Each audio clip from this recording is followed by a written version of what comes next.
The Use of the Useless, How a Civilization Cultivates Judgment by Dolly Higa. In the Chinese intellectual tradition there is a phrase often quoted, yet rarely understood. The use of the useless. In an age devoted to efficiency, outcomes, and measurable returns, these words seem slow, almost out of step with the rhythm of the present. Useless suggests something that cannot be immediately converted into value, and the use of the useless appears to resist being processed by any system designed for speed. Yet as civilization arrives at this moment in time, we are beginning to recognize something with increasing clarity. What sustains a person across an entire lifetime is not what proves useful at a particular stage, but what quietly shapes perception, judgment, and wholeness over time. And these qualities are most often cultivated through what once appeared useless. I Ming Ti Dayong, a quiet educational lineage. Within my own family history, this idea was never abstract. 9 centuries ago, my ancestor Hu Yuan, a major Confucian scholar of the Northern Song dynasty, was later regarded as one of the great pillars of Chinese educational thought after Confucius himself. He articulated and practiced an educational vision known as Ming Ti Dayong, clarifying the essence, allowing application to unfold naturally. Ming Ti was not metaphysical speculation, nor was Dayong a rush toward utility.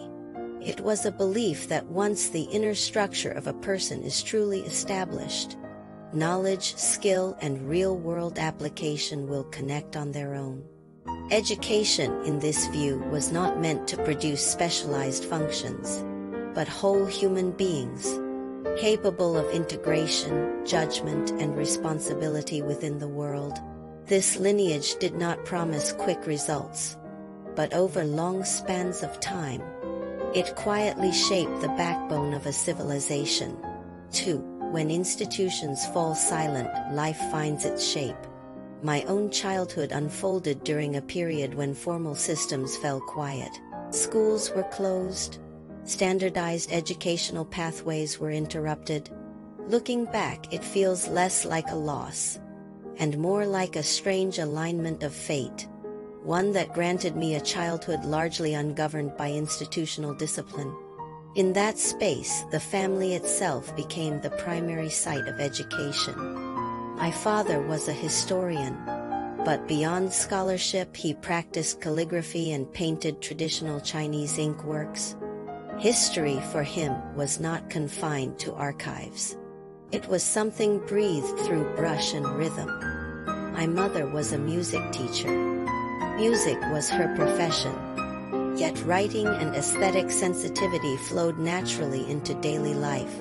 Through rhythm, tone, and form, our way of sensing the world was quietly shaped. In that era, my parents did not insist that we follow a single utilitarian path. Instead, they encouraged us to develop what we genuinely loved: singing, dancing, drawing, calligraphy. Activities that appeared useless by conventional standards were allowed to grow freely. Our neighbors included true masters, artists and calligraphers whose presence felt ordinary only because it was daily. In that environment, I entered the world of art and aesthetics almost without noticing. It was not a designed educational program, but a window that opened quietly through a fracture in history.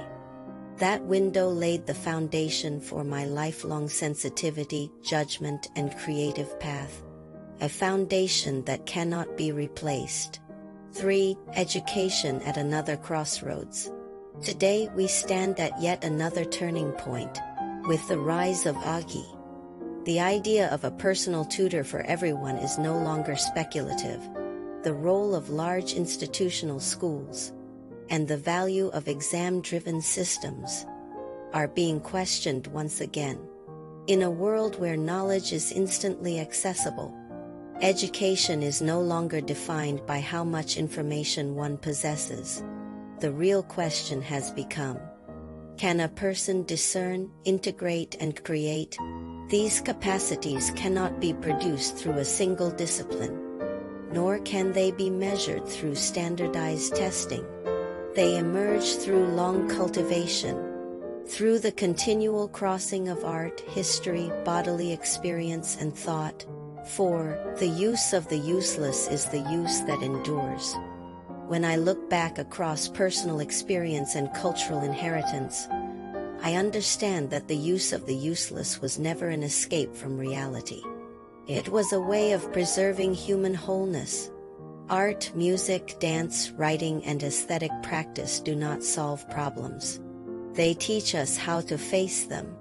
They train us to pause amid information overload, to maintain proportion under pressure, and to form judgment beyond algorithmic recommendation.